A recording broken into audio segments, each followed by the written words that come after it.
on February 24, I heard about, bombings in Ukraine, but then I got a text message from my cousin who was living right by Kiev. And she just said, "Julia, pray for us. We're being bombed. We are in the bomb shelter. I'm terrified."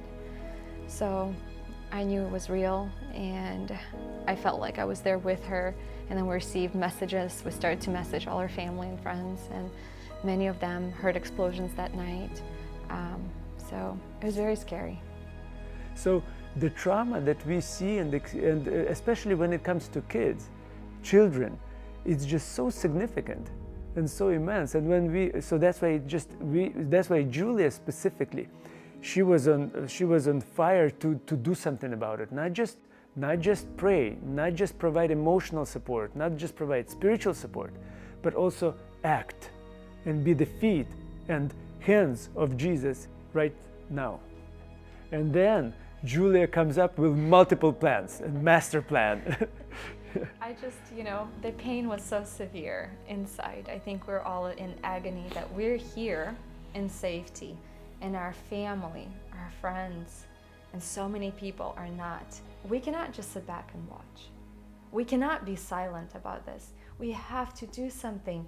So we decided to start a fundraiser and help in any way that we can. And we decided to raise $5,000. That was our goal. Let's raise $5,000 as soon as possible. Yep. So Oleg and I put in from our savings, and then I shared it with our friends, and I thought, if we can raise $5,000, we can help. We can help. We can make a difference. And what was surprising to us that even though our goal was only 5,000, like 2 days later, we saw that there was 15,000. Julia opened her Venmo account, 15,000, and then another. So basically, in 5-6 days, Julia was able to raise about 32,000, and just 2 days, 35,000. So it's just incredible.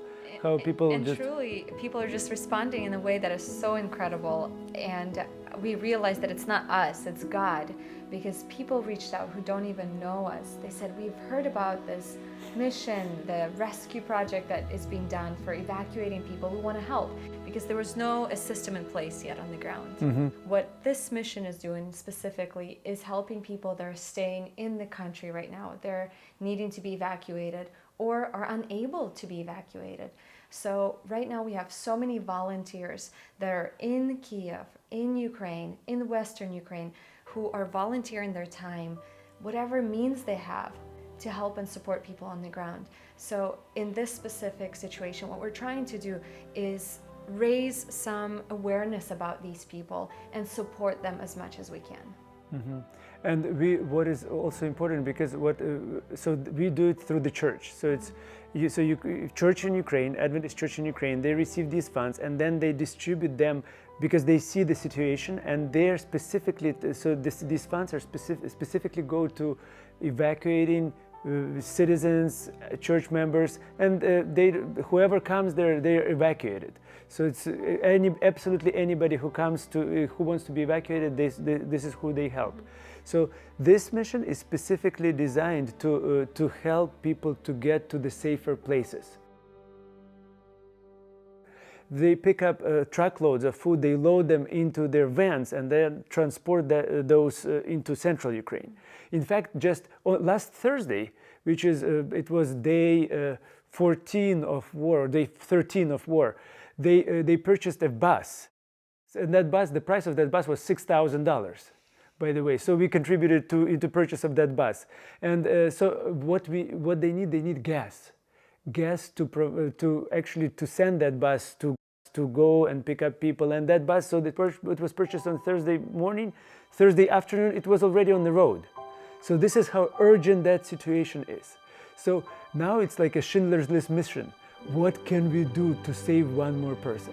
What can we do to save one more family?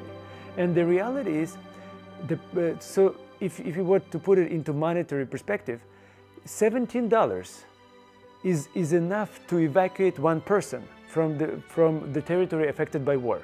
It varies, of course, from the region, but about $17 per person. So that's why this project is basically targeting the most essential need as of right now, how to evacuate people. So we will transport those goods by using the gas that we pay for to central Ukraine, and we will continue evacuating people.